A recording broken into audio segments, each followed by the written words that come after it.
안녕하십니까. 제가 2020년도에 지금 거꾸로 화면이 보이겠죠.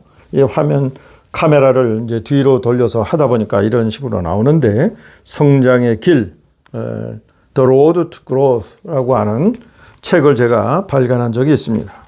이 발간한 책 내용 중에 이제 성장의 길이니까 당연히 성장 솔루션이 나오겠죠. 성장 해법이라고 제가 정리를 했는데, 여기에 해법 12개를 제가 제시를 했습니다. 그 중에 11번째가 한미일 3국의 지환 동맹 체제를 구축하여 세계 최강 군대로 발전하자. 이제 이런 내용도 이미 2020년에 제가 정리한 바가 있습니다. 제가 오늘 드릴 말씀은 현재 미국 캠프 데이비드 별장에 가서 한미일 간에 여러 가지 경제, 군사 동맹 체제를 협의하고 나름 좋은 결실을 맺고 있는 윤석열 대통령의 방문을 평가하기 위하여 제가 오늘 시간을 만들었습니다.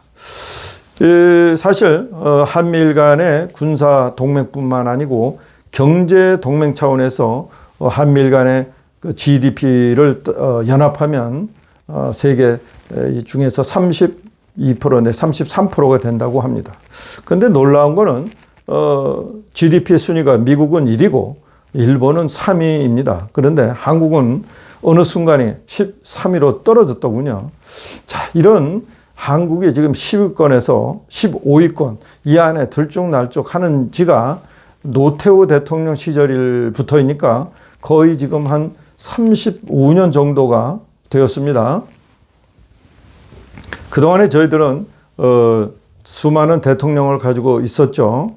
노태우 대통령, 김영삼 대통령, 김대중 대통령, 노무현 대통령, 이명박 대통령, 문재인 대통령, 박근혜 대통령 등요. 자, 이런 대통령들이 대한민국의 경제력, GDP 순위를 단 한 단계도 올리지 못했다면 이건 문제가 크지 않습니까? 박정희 대통령 시절에 그 추진력으로 노태우 대통령까지 한 20년간에 꼴등에서 세계 12위권까지 올려놓았습니다.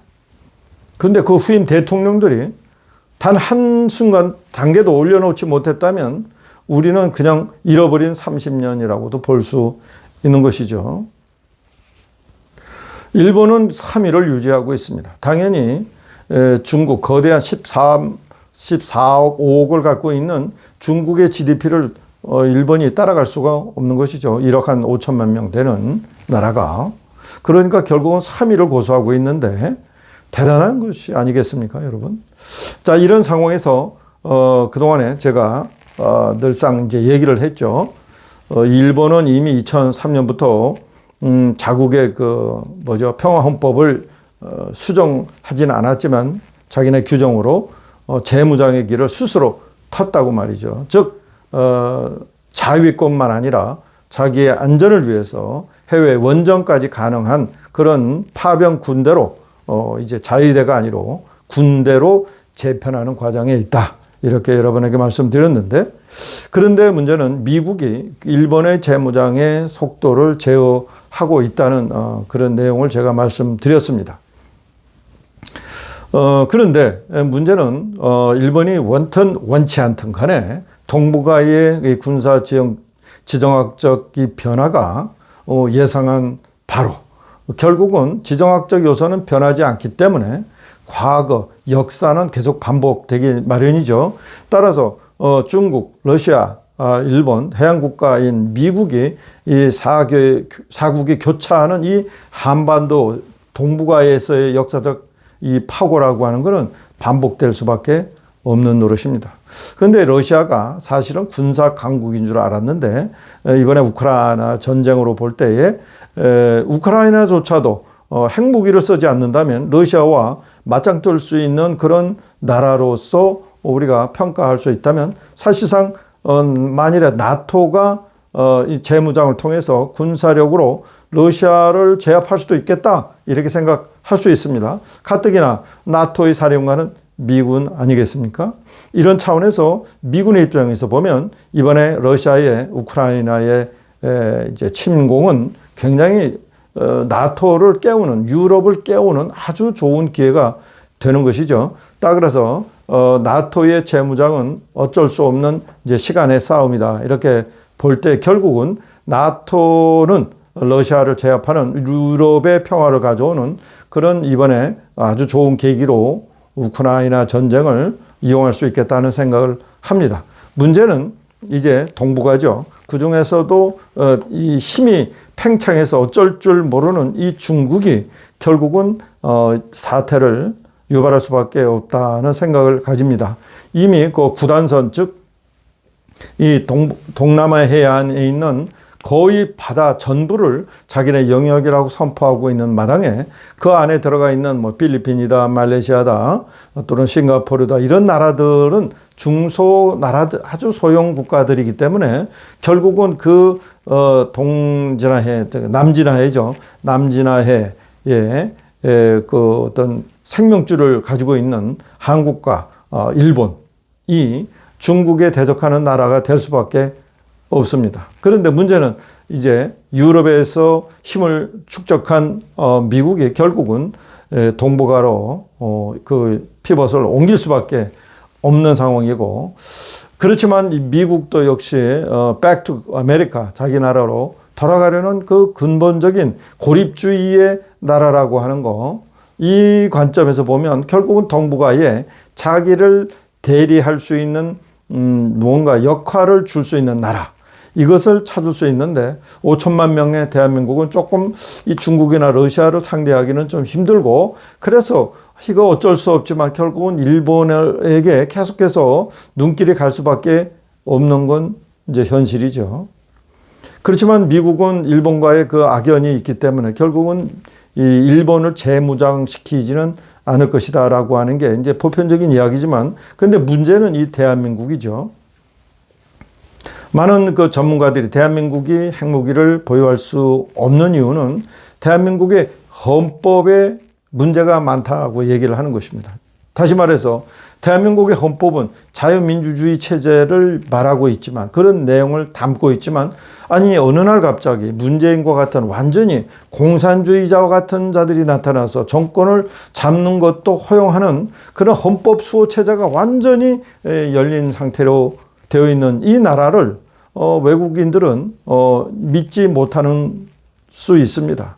특별히 미국은 이 대한민국의 정치 체제를 전혀 신뢰하지 못하고 있는 상황이죠. 만일에 이런 상황에서 미국이 만일에 핵무기 보유 권한을 한국에 주거나 원자력 이용권을 더 확대를 했을 경우, 한국이 만일에 핵무기를 보유하고 남북 간에 어떤 뭐 문재인이 아니 제2 김대중 이런 사람들이 나타나서 또 뭐 남북 연방제를 구현하고 한반도를 완전히 뭐 핵무기의 천국으로 만들어 놨을 경우, 그리고 나서 또 중국에 또 연합하거나 이런 상황이 발생할 경우 뒷감당을 할 수 없는 것이죠. 그러니까 처음부터 한국은 핵무기를 보유할 수 없도록 하고, 대신에 이제 일본을 재무장시키는 방법, 어쩔 수 없는 방법을 택할 수밖에 없는 것입니다. 그런데 이번에 한미일 간의 군사 동맹 수준으로 갈 수 있는 길을 열어놨지만, 어쨌든 그 군사 동맹 체제는 미일 간 또 한미 간의 군사 동맹을 기본으로 하는 그런 아주 미완의 군사 협의체를 만들어 놓고 또 운영하기로 했다는 것은 약간의 조금 아쉬운 바가 없지만, 결국은 그 길로 나아가는데, 문제는 이제 군사 이제 동맹 체제에서 대한민국이 그만한 이제 역할을 해야 되는 것입니다. 이제 그렇게 하려면 사실상 대한민국의 경제력이 그걸 뒷받침해 줘야 되는 것이죠. 지금처럼 뭐 세계 13위 국가가 군사 중심의 국가가 될 수 없는 노릇 아니겠습니까? 그런데 대한민국이 사실상 이 한미일 간의 군사 협력체 관해서 중심 국가로 이 동북아, 적어도 동북아에서 되려면 말씀드린 대로 이제 일본에 우리가 한국에 그 역할을 하지 않는다면 미국 측면에 있어서는 일본에다 그 역할을 줄 수밖에 없는 거고, 따라서 한국은 그런 기회를 가질 수 있는 것이죠. 그러려면 한국은 두 가지 조건을 해결해야 할 것입니다. 첫 번째는 경제력이 계속해서 지금처럼 13위권, 14위권을 맴돌려서는 우리 스스로도 군사력에 그만한 재정을 투입할 수 있는 여력이 되지 못하는 것이죠. 왜냐하면 한국은 지금 뭐 가계부채다 아니면 뭐 국가부채가 지금 뭐 다락같이 올라가고 있는 그런 사정이기 때문입니다. 따라서 적어도 경제 측면에서 보면 탄탄한 제조, 서비스업, 뭔가 첨단 기술로 무장되어 있는 그런 이제 이렇게 전진하는 첨단 기술을 수용하는 그런 국가로서 세계 10위권이 아니라 9위, 8위권 정도는 안착해야 되는 것입니다. 그러려면은 정치가 일단은 안정이 되어야 되는 것이고 좌우 간에 지금처럼 뭐 거의 적대적 관계로 이 국가가 또는 국민이 분열돼서는 대한민국 경제가 안정화될 수 없는 것입니다. 자기가 정권을 잡았을 때 나머지 자기를 지지하는 그 국민과 그 세력들에게 모든 재정이나 모든 투자가 이루어지기 때문에 나머지 국민은 또 그동안에 손가락 빨고 있겠죠. 자, 이런 상황에서는 국가 통합이 안 돼요. 국가 통합이 안 된다고 하는 것은 나라 발전의 동력을 찾을 수 없다는 얘기입니다. 따라서 이제부터 우리가 두 번째로 이 한미일 동맹에서 주축이 되기 위해서는 결국은 대한민국의 정치 체제를 자유민주주의를 수호를 위한 정치 체제로 약간의 좌우성, 뭐 일좌라고 하는 건 지금처럼 공산사회주의를 추정하는 것이 아니고 조금 더 인간적이고 조금 더 복지적이고 조금 더 뭐 성적 중립적이고 이런 소위 말해서 사회가 생각할 수 있는 인간의 생각의 차이에서 나올 수 있는 것이지 상대방의 목숨을 재산을 노리는 그런 반체제적인 그런 국가의 그 체제가 흔들려서는 그런 식으로 흔들려서는 대한민국을 누구도 신뢰할 수 없는 노릇이죠. 만일에 지금과 같은 한미일 간의 동맹체제가 구축된다 한들 만일에 다음에 이재명과 같은 또는 그보다 더한 사람들 또는 그 정도의 부류에 있는 사람들이 대한민국이 정권을 잡는다면 지금 한미 간의 캠프 데이비드 정상회담의 원칙 같은 건 뭐 그냥 있으나마나한 그런 또 쓰레기 뭐 휴지 조각이 돼버리는 것입니다. 자, 이런 차원에서 이번 캠프 데이비드 한미일 간의 정상회담은 대한민국이 이제 무엇을 해야 하는지를 분명하게 보여준 아주 좋은 기회가 됩니다. 대한민국이 10위권에서 13위권으로 국력이 추락했습니다. 더 이상 대한민국의 국력 추락을 우리가 방치할 수 없습니다. 그러기 위해서는 정치가 안정이 되어야 합니다. 안정이라고 하는 것은 뭐 독재에 의해서 안정이 아니고 자유민주주의 체제 안에서 좌우라고 하는 그 의미조차도 자유민주주의 체제를 인정하는 그런 차원에서 정권이 교체되는 그런 어떤 제한적인 형태로 정치 체제가 유지돼야 된다는 것이죠.